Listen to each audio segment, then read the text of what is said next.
السلام علیکم، میں ہوں مبشر شہزاد. آپ دیکھ رہے ہیں مبشر شہزاد یوٹیوب چینل.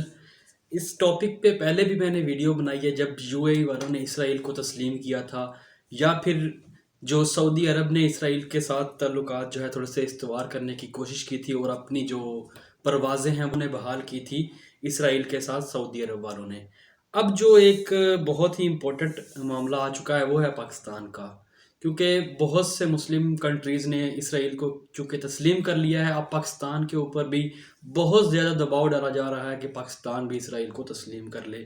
اس حوالے سے آج میں خود اپنی بات کروں گا کہ پاکستان آخر اسرائیل کو تسلیم کیوں نہیں کر رہا، اس کی وجہ کیا ہے اور پاکستان کیوں نہیں کرے گا.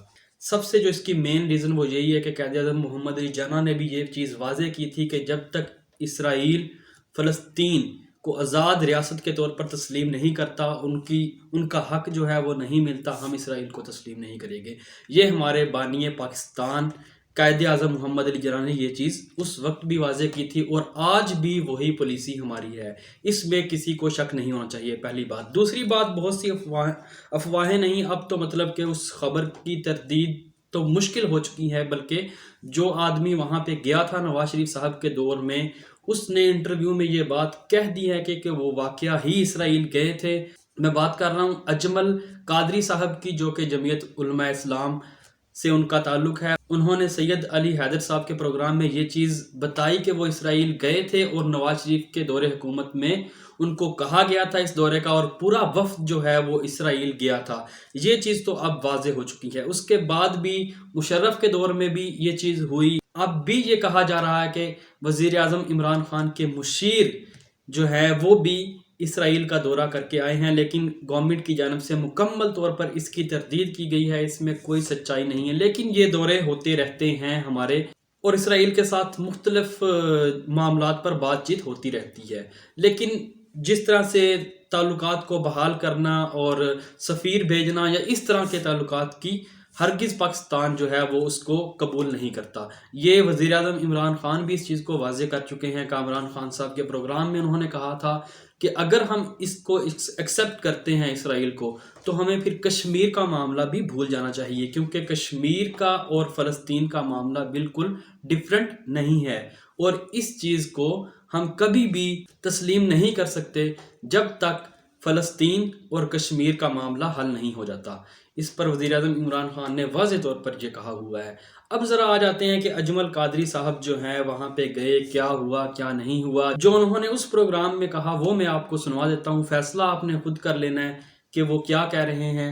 سنیں وہ کیا کہہ رہے ہیں، اس کے بعد پھر میں آپ کی طرف آتا ہوں. تو آپ کی اسرائیلی حکام سے ملاقات ہوئی مولانا وہاں پر؟ جی، 2-3 ان کی وزارت خارجہ کے اعلیٰ لوگ تھے، اور ان کی کابینہ کے 1-2 وزراء تھے جو ملنے ہمارے ہوٹل میں آئے، اور ہماری بڑی سیر حاصل گفتگو ان سے رہی. جی، کن امور پہ بات ہوئی؟ پاکستان کی اسرائیل کو تسلیم کرنے کے امکان کے حوالے سے بھی بات ہوئی؟ اصل میں زیادہ تجارتی امور پہ بات ہوئی، کیونکہ پاکستانی ٹیکسٹائلز اسرائیلیوں میں بڑے مقبول ہیں، اور اسرائیل کی فرٹیلائزر اور دوسری جو ان کے ایسے معاملات ہیں جیسے وہ زراعت کے معاملوں میں بہت آگے ہیں، تو سستے بیجوں کے متعلق اور ان چیزوں کے متعلق گفتگو ہوئی. تو نواز شریف صاحب کا رسپانس کیا تھا اس پہ قادری صاحب؟ میاں صاحب بہت پیشنیٹ تھے اور بڑے ان کے اندر ولولہ تھا، لیکن اس وقت کے جو سیاسی حالات نے یکدم کلا بازی کھائی، اس کے بعد یہ چیز پس منظر میں چلی گئی. دیکھیں، تجارت تو ابھی بھی ہو رہی ہے. تجارت یہودیوں کے ساتھ یہ نہیں کہ ہماری نہیں ہے. فیس بک کو دیکھ لیں، پیپسی کو دیکھ لیں، کوک کو دیکھ لیں، آپ ٹیل نار کو دیکھ لیں. یہ ساری کمپنی کس کی ہیں؟